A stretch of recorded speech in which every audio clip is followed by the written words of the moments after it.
Woo! I'm finally back, y'all.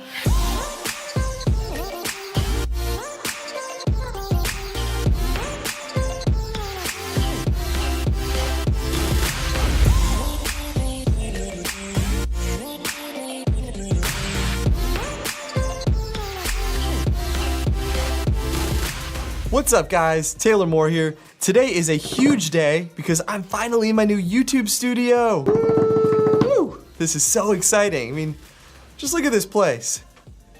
It's awesome, right? It's not quite finished yet. I'll make sure I do a tour video when it is. It's a cool space, though. I want to go ahead and get right into the action, y'all. I have been on a quest, nay, a journey, to create some of the best Instagram photos possible.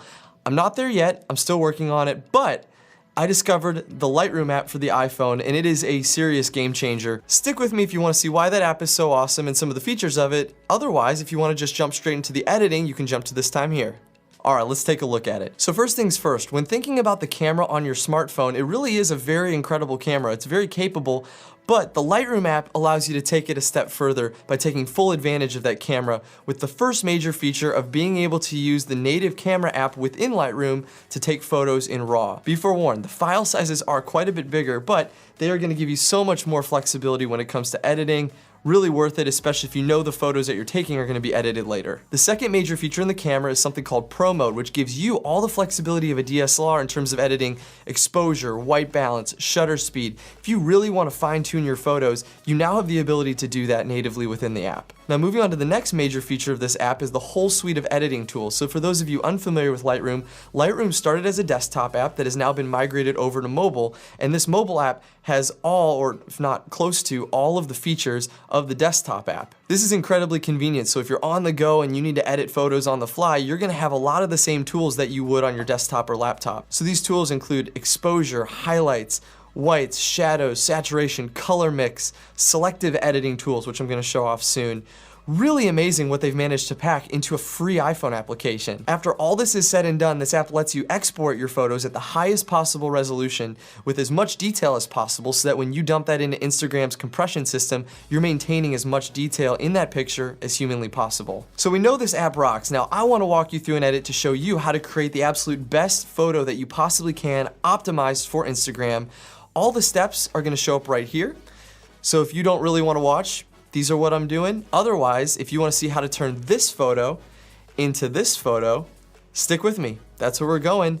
Let's dive in. So first things first, when you jump into the app, you're gonna see your photo album. If you hit that, you can hit camera roll and go ahead and upload any photos that were taken natively on your phone, or you can go ahead and hit that camera button there at the bottom and you can use the app to take photos, hit auto, you can jump into professional mode, and there you can edit all of the settings. That's how you go about doing that. We're not gonna do that right now. I'm gonna dive into this photo here, which I took over the weekend. So first things first, before I do anything, I always do this step first, and it's one of the most important. Go ahead and scroll over to crop.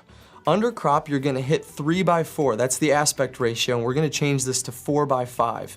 If this was a horizontal picture and you wanna optimize that for Instagram, you're gonna hit this rotate button here in the top left to change it from this view you're seeing right now, which is in horizontal, to vertical. Now you got a vertical 4:5 picture. It is perfectly sized to take up as much real estate within Instagram as humanly possible. So picture's properly sized. I'm gonna edit it slightly. First thing I wanna do is straighten out that horizon because it's a little bit crooked. And then I wanna center the rock. So we're gonna bring in the corner a little bit. We're gonna slide that down. I think that looks pretty good. The horizon is straight. It looks much better. So the next thing we're gonna do is go into light. From light, you're gonna see exposure, contrast, highlights. These are all the same settings that you would see in the Lightroom desktop app. So if you're unfamiliar with the mobile version, but you're familiar with the desktop version, it's gonna be a very easy conversion over. If you enjoy editing in curves, curves are available. So you've got your RGB, you've got your master. I don't personally edit in curves, at least I'm not going to for this picture, but if you wanna do that, it is available. So let's start editing. First things first, before I even get to editing, I'm gonna hit these 3 dots here in the upper right-hand corner, and I'm gonna click Show Hide Histogram. For those of you unfamiliar with the histogram is going to represent the entire light and color spectrum of your photo to let you know if the shadows or the highlights are being completely blown out and you're losing data. So if the waveform you see here is pushing up against either end, the left end being your shadows, the right end being your highlights, you know that you're gonna be losing some of that data. So this gives me a really clear representation and helps me edit through the process. So First thing I'm gonna do is I'm gonna bring down my highlights a little bit, and I'm gonna bring up my shadows. The reason I do this is to ensure that when I make edits later, I'm not losing any of that data in the shadows or the highlights. The next thing that I'm gonna do is I'm gonna add contrast. So when we add that in, it's going to counteract what I just did with the shadows and the highlights a bit, but it's gonna be a bit more saturated. Whites and blacks look fine for now. I'm not gonna touch the exposure, we're going to later, but not yet. That looks pretty good for the time being. Next, we're gonna jump into color. So you have, again, the full suite of capabilities here. If you wanna change it to black and white, if you wanna change the white balance, if your white balance coming out of your camera just didn't look very good, or you can adjust your temperature, your tint, your vibrant saturation, just as you would on the desktop app. I specifically now am gonna go into what's called color mix. Color mix allows you to go into each individual color and change the hue, the saturation, and the luminance just of that color in the photo. They also have this multi-arrow tool here, which allows you to use your finger, select the color, move your finger around, and change the color that you selected, or multiple colors, which is really convenient. So I wanna change the color of the rock slightly. I'm gonna push that a little bit more to the right. If you push it to the sides, you can see how drastic of changes you can make. I'm gonna center that, move it slightly to the right, making it a little bit greener. And that looks pretty good for now. We're gonna make some more changes later. I'm not gonna touch the hue, saturation, or luminance for any specific color. Let's just go with that for now. The next thing that I'm gonna do, and this is where it gets really fun, is start using the selective editing tools. So first, selective editing, hit this plus sign. If you're unfamiliar with selective editing, selective edits allow you to edit just certain pieces of the picture that you choose using gradients or using a paintbrush tool. So first, we're gonna edit just the rock by using the paintbrush tool. So select the paintbrush tool, and we are just gonna use our thumb here, and we're gonna paint that on. We're gonna color in the entire stone here, and that looks pretty good. Now, what I wanna do with that is go into color, and I'm gonna push that slightly green, and I'm gonna push that slightly yellow. This is gonna make the colors pop a bit more, and then I'm gonna also add a bit of saturation. It's gonna give it a lot of pop in the greens and yellow. It's gonna look a little too yellow right now, but you'll see why in just a bit. And then the last thing I'm gonna do here is go to effects, and I'm gonna pump the clarity. Clarity is gonna make all the edges and all the details stand out a lot more, and I think it looks really cool, especially with all the detail in the rock. The next thing that I'm gonna do is another selective edit. So let's hit that, and we're gonna use the paintbrush tool again, and we're gonna paint over the water this time. So thumb again, we're gonna hit the mountains there a little bit. We're going to just go right over my legs, not important. This is a quick and dirty edit, and cover as much of the water as possible.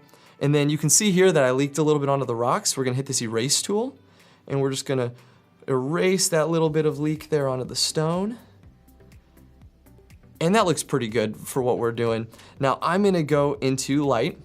I'm gonna boost the contrast just a bit. I'm gonna bring that exposure down a little bit. I'm then gonna go into effects where I'm gonna, again, boost the clarity. I really like boosting clarity on waves. I think it looks really cool. Now this looks really good in terms of the selective edits. The next thing that I wanna do is add a vignette, but I don't wanna add the native vignette because of the way that it's gonna shape the photo. I think it's gonna be better if I use selective editing to build one on my own. So I'm gonna show you how to do that now. Go to your selective edits, hit that plus tool, and this time we're gonna use a radial gradient, which is the middle button there. And we're gonna select wherever the middle of that's gonna be and drag it out and make kind of an oval in this case. You can hit the middle, move it around. I'm gonna slide it up quite a bit. And then from there, I don't really wanna edit the middle of the photo. The middle of the photo is really well exposed. So what I wanna do is edit everything around it. So I'm gonna hit this circular button here on the left side of the screen that looks like a yin and yang kind of thing. So now after hitting that button, we're affecting everything outside of that radial gradient.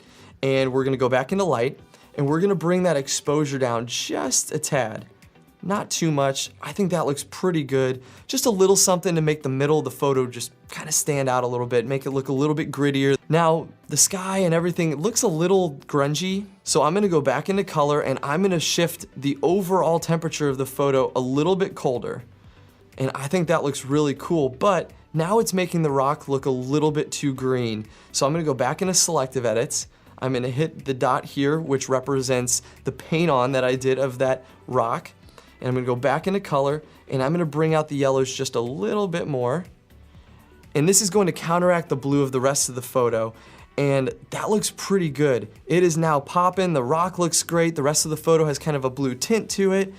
I really think it looks pretty cool. The The last thing I wanna do is make the red in my shorts come out a little bit. So I'm gonna go back into color, I'm gonna head over to mix, I'm gonna hit that red, and from there, I'm gonna boost the saturation just a bit. And now the red in my shorts is coming out a little bit more. It's not quite so lost in how we edited the rest of the photo. And that's it. I think that looks pretty good. We're gonna roll with this photo. So let's say that your photo looks great, it's done, it looks awesome. In this case, here's the before and after. That's before, and that's after. So that's a pretty stark difference, going from something that's kinda meh to something that I'm really proud of and I think looks pretty cool. So the next step here is going to be to export this photo at the highest possible setting. So we're gonna hit this export button at the top, and we're gonna hit save to camera roll. Within that, you're gonna hit maximum available, and now it's going to render, it's gonna send that over your photos, and the next step is to dump it into Instagram. So heading over to Instagram, we're gonna dive in there, and you're gonna see the photo we just finished. Now it's gonna be chopping off the bottom and the top, so this is the last step. You wanna make sure you hit that expand button on the middle left of the screen so that the entire photo is showing. Don't worry about those white borders on the sides. This photo is perfectly sized to take up as much real estate within the timeline of Instagram as humanly possible. So now all you gotta do is hit next, go ahead and bypass those filters unless you wanna add one, which seems kinda like a waste of time after everything you just did. And go ahead and add that caption, throw 5 to 10 hashtags on there that are gonna help other people find your photo that wouldn't have found it otherwise.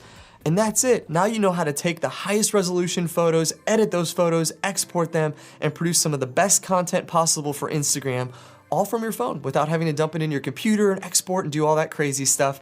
I really hope this was helpful. If it was, hit that thumbs up. Please subscribe to my channel. It really means a lot when you do that. When you leave comments letting me know what kind of content you're looking for, I really appreciate it. So leave that hashtag on your Instagram photos with Taylor Moore 4K.